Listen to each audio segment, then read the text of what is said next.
You know that feeling when you first stare down a solar panel datasheet? Yeah, that overwhelming alphabet soup of acronyms staring back at you. You are definitely not alone.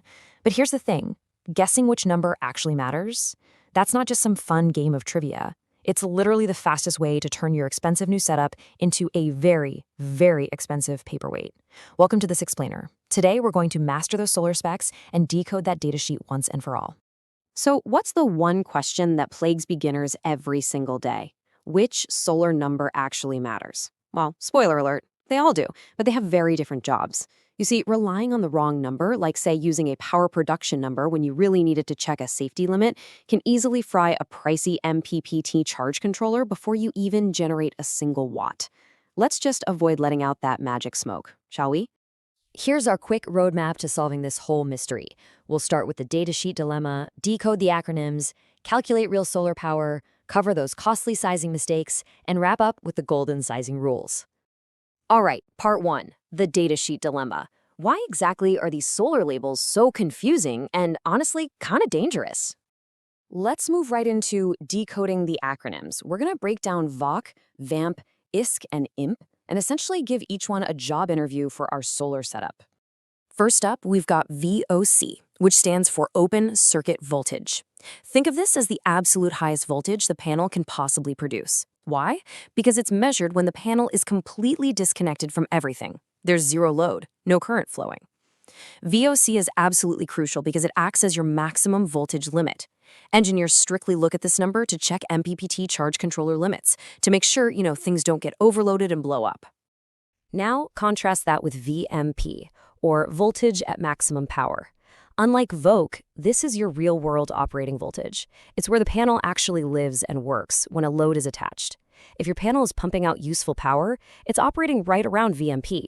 This is the exact number you're going to use to calculate actual power production and match up your MPPT input ranges.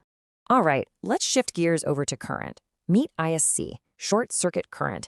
This is the absolute maximum current that would flow if you literally took the panel's positive and negative terminals and connected them directly together.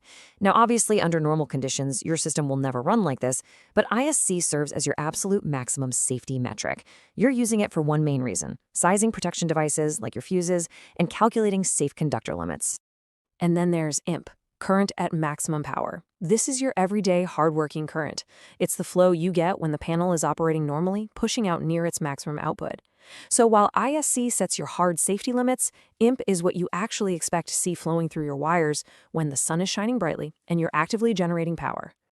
Look at the glaring difference here, guys. Voc is your no-load protection shield, while Vmp is your underload power engine. Mixing these two up, it is a classic rookie trap.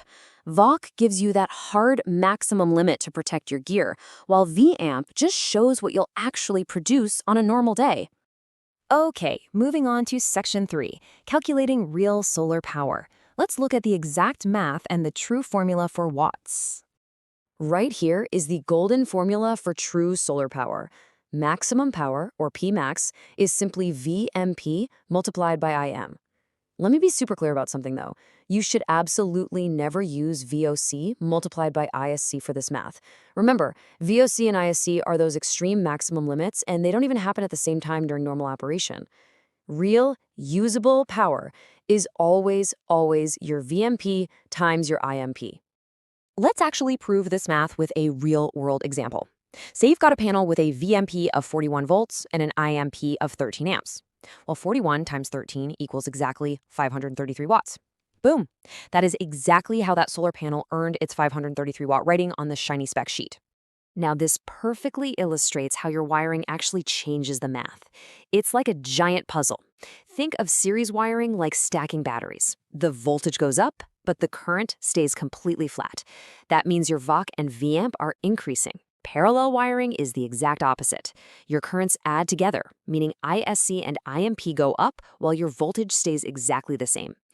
Grasping this relationship, it's just non-negotiable when you're designing a system. So what happens when you get this math wrong? Let's dive into section 4, costly sizing mistakes, and how to avoid destroying your system by debunking some major myths. Check out the massive gap between assumption and reality here. One of the biggest traps, assuming a quote-unquote 12-volt panel actually outputs exactly 12 volts. No way. In reality, a standard 12-volt panel usually operates right around 17 to 19 volts at Vmp. Another huge pitfall is sizing your cables based purely on wattage. Reality check? Proper cable sizing absolutely requires knowing your current, not just the total watts. Let's walk through a pretty terrifying real-world scenario. Step 1. You wire several panels in series, meticulously adding up their Vocs so it sits right below your charge controller's limit. Perfect, right? Step 2. Winter hits. Those freezing temperatures actually cause solar panel voltage to spike, pushing your real Voc way above the printed rating on the label. Step 3. Well, your MPPT controller is permanently fried because you fed it more voltage than it can handle. It happens all the time. So let's rapid fire through these top 5 mistakes. 1. Using Voc to estimate power instead of Vmp. 2. Ignoring those series voltage limits, especially when it gets cold out. 3. Confusing your safety current, Isc, with your normal operating current, Imp. 4. Sizing wires based strictly on wattage. Seriously, you have to size based on current. Current is what creates heat, causes nasty voltage drops, and, literally melts wires. And finally, number 5. Thinking a 12-volt panel actually means 12 volts. All right, to keep your setup safe, let's look at Section 5, the golden sizing rules. Here is your safe sizing checklist. I highly recommend taking a quick screenshot of this cheat sheet right here. It maps out the whole shebang perfectly. Vmax is for your maximum voltage checks. Vmp is your actual operating voltage. Isc sets your protection limits, like for your fuses. And Imp is your everyday normal operating current. Knowing exactly which number belongs to which job is the absolute key to avoiding those costly disasters. To really anchor this whole explainer, I'm going to leave you with a super simple memory trick. Ready? Vper protects, Vm produces, Isc secures, Imp operates.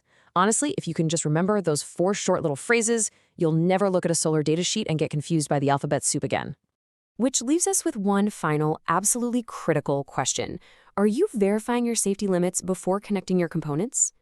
Electrical energy is incredibly powerful, and you can't just assume the label tells the whole story without understanding the context behind it. Always, always double-check your wire sizes, account for those cold weather voltage spikes, and respect your fuse ratings. So next time you're staring down a solar datasheet, ask yourself, are you just designing for maximum power, or are you actually designing for maximum safety?